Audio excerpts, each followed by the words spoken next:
Je suis docteur Antoinette Clairville. Je suis pédiatre.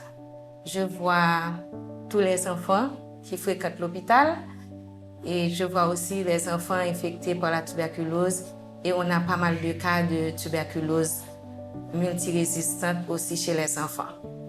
Donc je vois ces enfants-là. Parce que l'enfant avait des effets secondaires au site d'injection, des rougeurs, des inflammations, donc elle ne pouvait pas supporter ça. Donc c'était avec beaucoup de difficultés pour continuer, qu'on a fait pour continuer à donner des injections à l'enfant. Et ensuite, avec les comprimés aussi, l'enfant vomissait tout le temps. Donc c'était vraiment difficile, mais on a pu quand même tenir parce qu'on n'avait pas d'autre choix. Donc on a tenu jusqu'à 8 à 9 mois avec l'injectable. Et maintenant là, on a de nouvelles formules, donc tout le monde est content.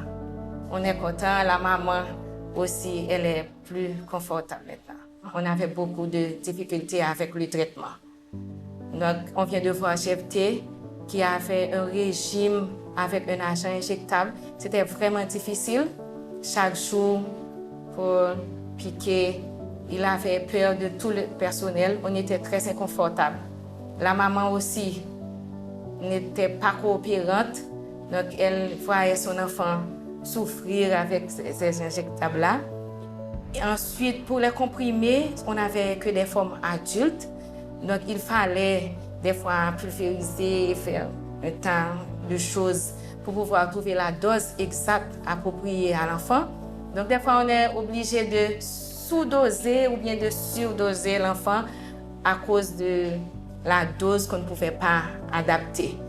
Donc, on souffrait énormément de ça. Donc, c'était l'inconfort et pour le personnel et pour les parents. Donc, c'est important de traiter les enfants et considérant la gravité de la tuberculose chez l'enfant et encore plus de la tuberculose multirésistante. Donc, ça tue.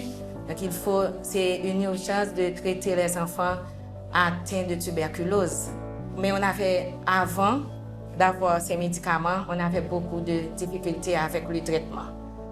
Donc maintenant là, c'est vraiment, on a accueilli l'idée avec enthousiasme d'avoir des formules appropriées pédiatriques pour les enfants. Donc c'est bien, on applaudit l'initiative et on encourage les gens à toujours continuer à travailler pour améliorer la situation des enfants. Parce que là, avec les formules pédiatriques, on va améliorer l'adhérence des enfants au traitement.